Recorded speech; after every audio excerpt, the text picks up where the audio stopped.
Hello YouTubes, I'm currently working on my moving car system in the other room on the layout. That's going to take a few days, so while we're waiting, how about, just for a change, we do another unboxing. I have got a mystery box, look, it says right there, ScotRail's mystery box.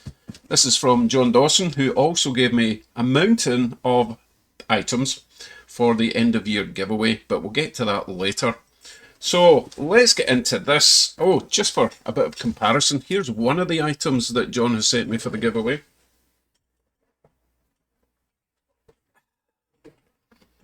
It's actually bigger than this whole mystery box, so you'll need to wait and see what that is in a later video, later in the week. Okay, let's get into this.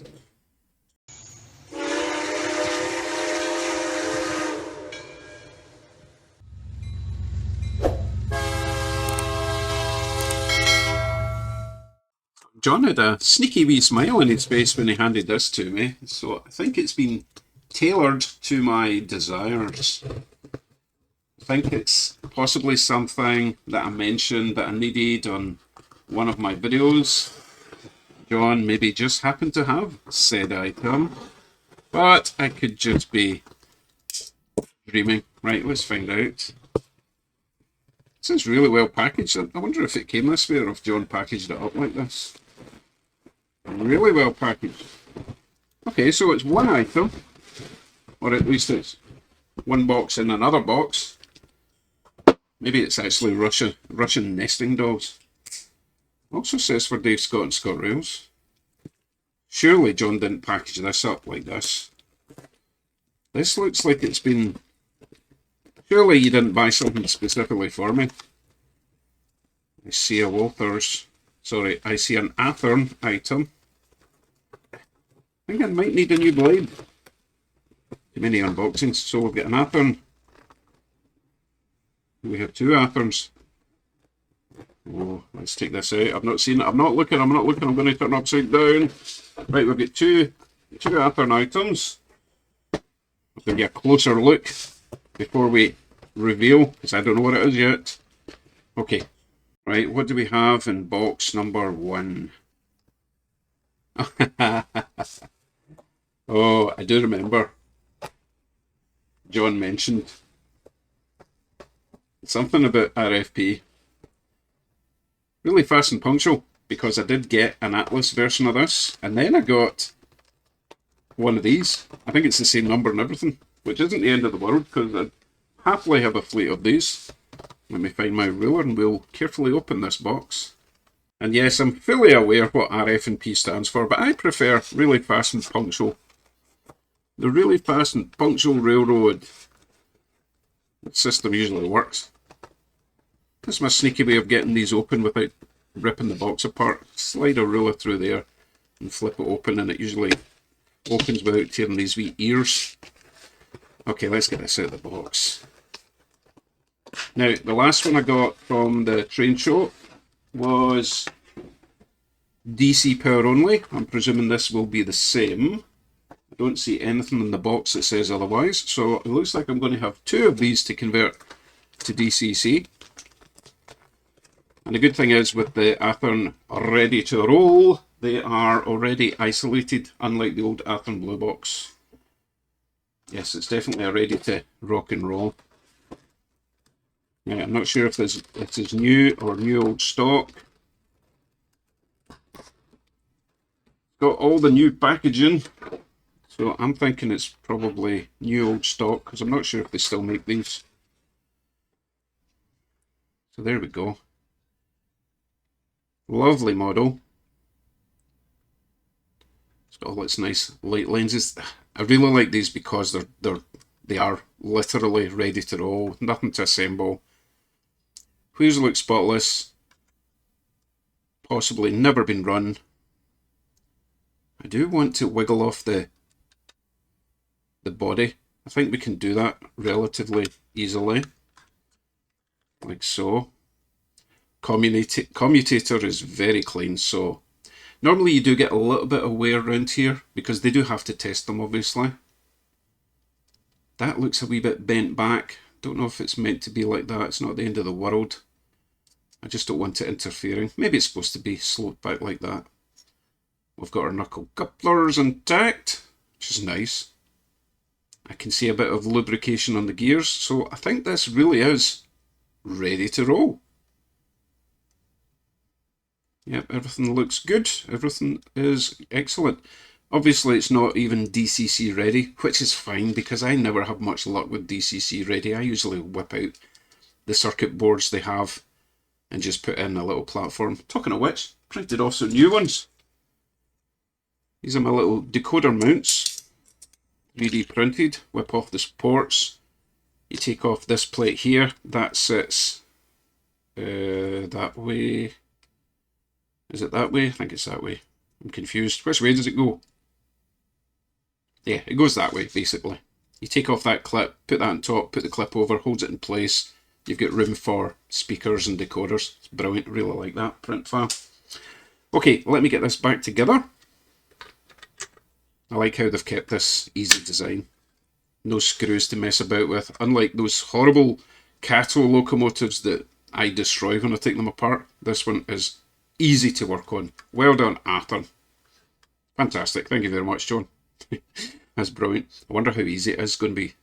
I think they are just decals. I don't think they are printed on, so maybe remove the 5 and add a 4 or a 6. Or maybe do that in the other one, because this is obviously brand new. Don't want to ruin it.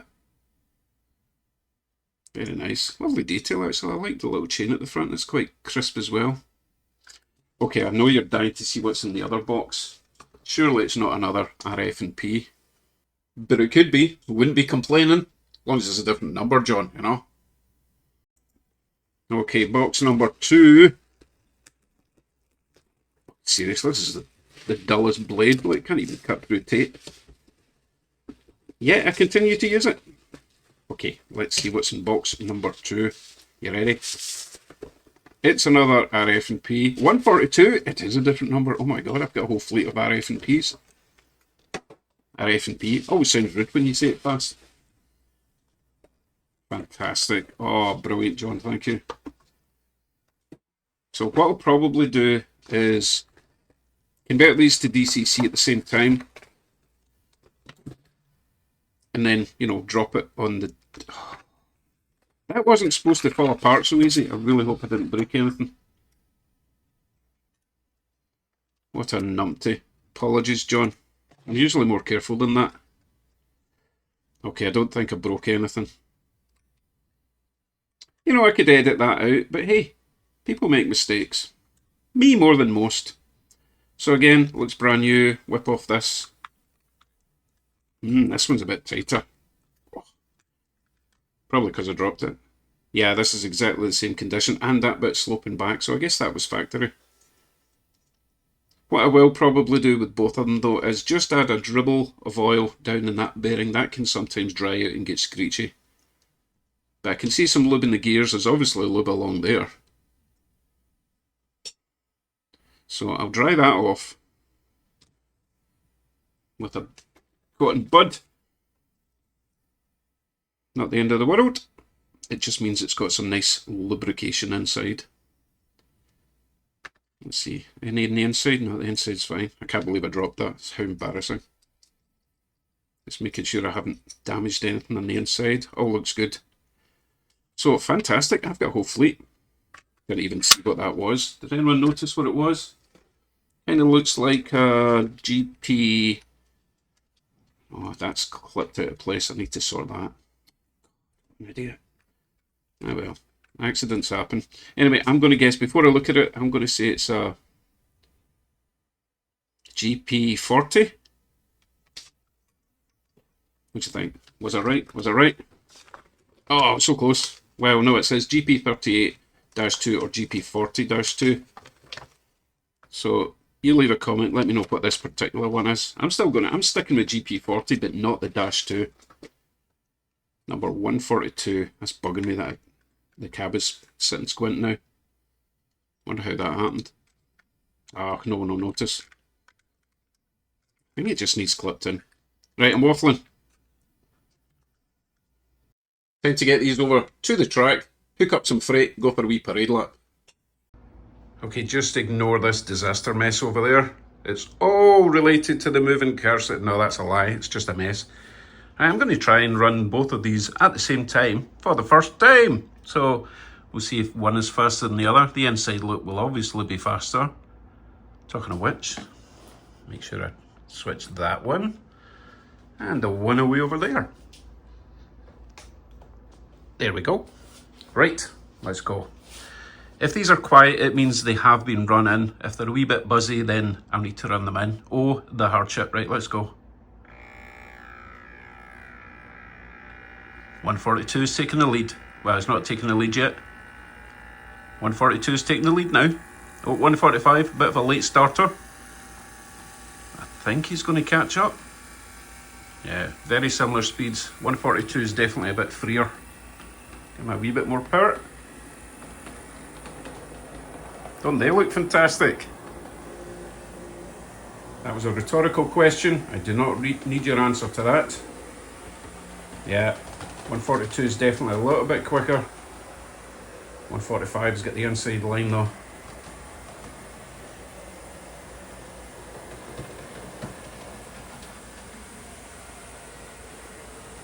Amazing.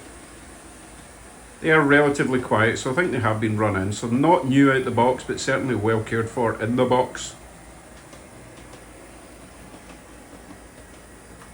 Excellent. So what I could probably do, they're very similar, so we could probably double header these. And they'll cooperate with each other quite nicely.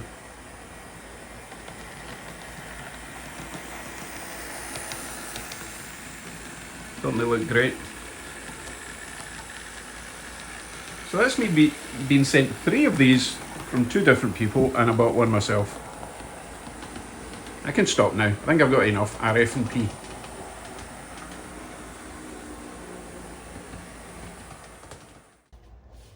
Thank you very much, John. These are freaking awesome. So I need to set up some freight, do a double header, do the parade lap. Remember, John sent me a mountain of stuff. A couple of days, I'll do the unboxing video, show you what's going to be coming up at the end of the year giveaway. Thanks to John. Right, take care all. Bye for now.